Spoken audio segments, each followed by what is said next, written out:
lap 47. Chicagoland Speedway, turn 3. Austin Hill is running 28th, doing everything he can to hold off Shane Van Gisbergen, then contact. Left rear of the number 33 Chevy, Hill's car snaps sideways into the outside wall. His race, done. Right there. But the wreck isn't the story. What happened after it is. Because Hill didn't just climb out, he doored Van Gisbergen under caution. Then his team radio lit up with a name that wasn't an accident and a phrase that changes how you see the whole thing. It was payback for California. So was this retaliation. Was it an accident? And why did Hill's own team beg him not to say another word on the radio? Let's get into it. This matters because these two drivers have been building towards something for a while now. A crash at Pocono, a bigger one at San Diego, words exchanged in a video, and now a spun car at Chicagoland with a radio transmission sounds like confirmation. If this was intentional, NASCAR has a decision to make. If it wasn't, a rivalry just got worse anyway.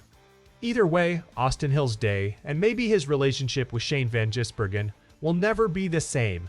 Here's what we know for sure. Hill was defending his position, running 28th. Van Gisbergen was right on him. Entering turn 3, Van Gisbergen made contact with the left rear of Hill's Childress Racing Chevy. Hill spun.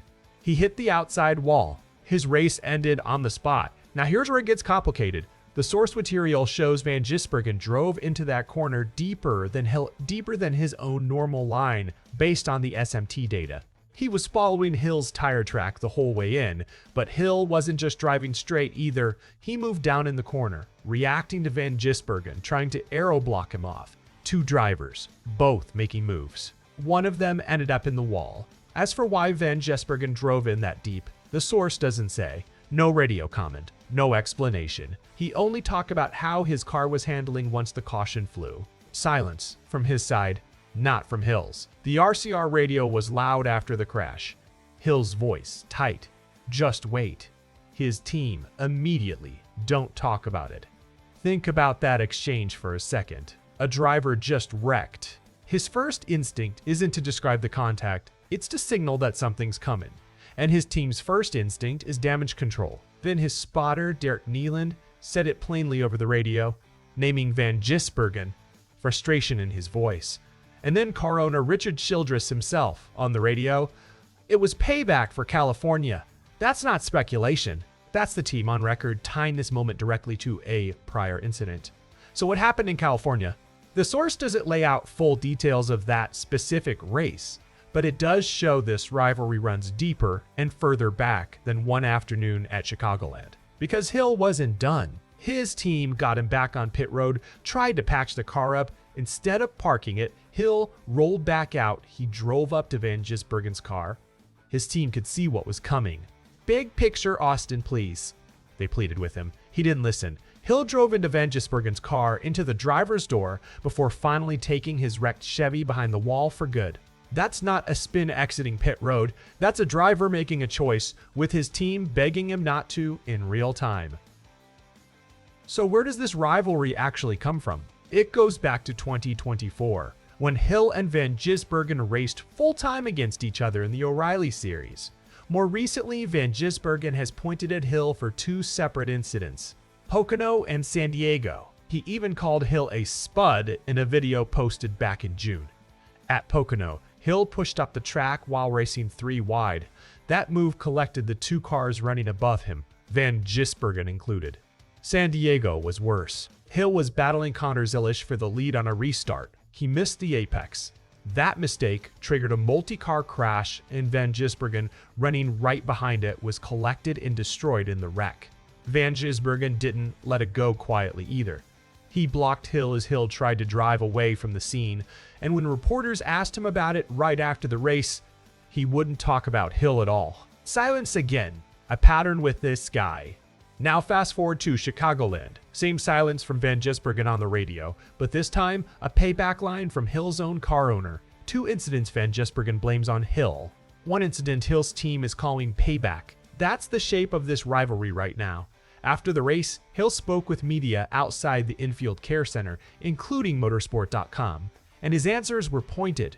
Asked about the contact itself, Hill said, "I'm sure you all have seen the replay. If I need to explain it, people probably need to get glasses." Asked if Van Gisbergen should face a penalty, Hill didn't go all in, but he didn't rule it out either, possibly, if there's definitive evidence. I'll leave it in NASCAR's hands. He also confirmed something telling, the two drivers haven't spoken since San Diego. In Hill's words, they don't see eye to eye. On the actual moment of contact, Hill gave his version. He was entering the corner normal and said everyone blocks everybody's air off. That's the way these cup cars are. From where he sat, it just looked like Van Gisbergen sped up. His words, who knows? And Van Gisbergen asked if he'd talk to Hill going forward. His answer was short. I'll talk to him, but he just grunts. Here's the moment that changes how you should be reading all of this. Recall that detail about the radio call. Just wait. Followed immediately by, don't talk about it.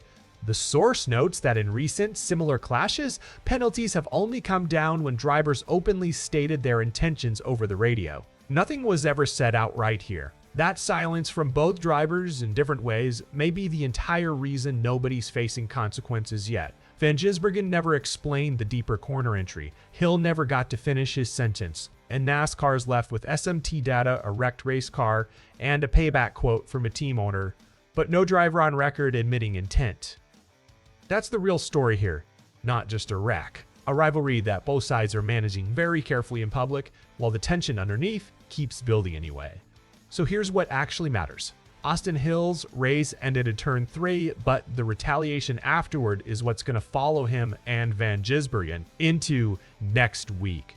And here's the angle you might not have considered. The silence from both drivers might be more revealing than anything they could have said. Hill's team shutting him down mid-sentence. Van Gisbergen saying nothing at all on the radio. That's not two guys with nothing to hide. So here's the question we're sitting with. If Richard Childress is already calling this payback out loud, is this rivalry already past the point of a clean fix? Or is Chicagoland just the next stop on a longer road between these two? If you want to know what happens the next time these two are on track together, hit subscribe and turn on notifications, because this one is far from over.